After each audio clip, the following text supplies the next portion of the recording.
पार्वतीने शिवावर अखंड श्रद्धा ठेवली, तसंच मीही तुझ्यावर पूर्ण विश्वास ठेवेन. आयुष्याच्या प्रत्येक प्रसंगात तुझ्या सोबत उभी राहील. तुझं यश माझं अभिमान असेल. हा माझ्याकडून तुला दिलेला पहिला वचन.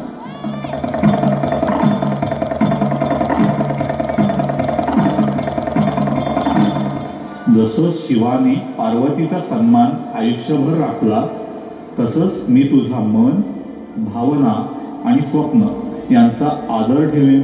तू माझी फक्त सहचारिणी नाहीस, तर माझा प्रेरणास्थान आहेस. हा माझा तुला दिलेला पहिला वचन.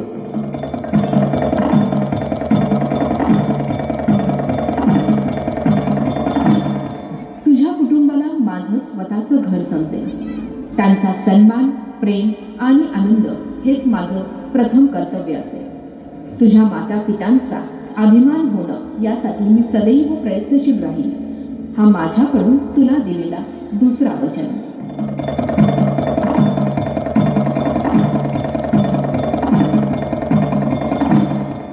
तू माझ्या घरात येणारी नवी देवी आहेस. तुझ्या स्वतंत्र ओळखीचा, विचारांचा आणि कामाचा मी सन्मान करीन. तू चमकत राहावी यासाठी मी नेहमी साथ देईन. हा माझा तुला दिलेला दुसरा वचन.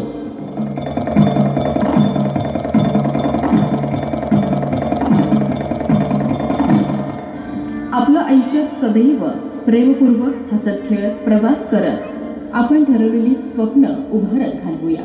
सुखात तर मी असेलच, दुःखातही तुझ्या सोबत खंबीरपणे साथ देईन. शब्दांपेक्षाही समजून घेणं हेच पसंत करेन. हा माझा तुला दिलेला तिसरा वचन.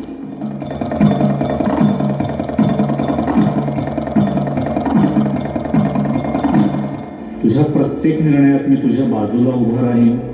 फक्त साथीदार म्हणून नाही, तर तुझा सर्वात चांगला मित्र म्हणून राहीन. आपल्या छोट्या छोट्या क्षणांना मी मोठं बनवीन. जसं तू माझ्या परिवाराचा आदर सन्मान करतेस, तसंच मीही तुझ्या परिवारातील प्रत्येक सदस्याचा आदर सन्मान करेन. त्यांना आपलेसे करेन. हा माझा तुला दिलेला तिसरा वचन.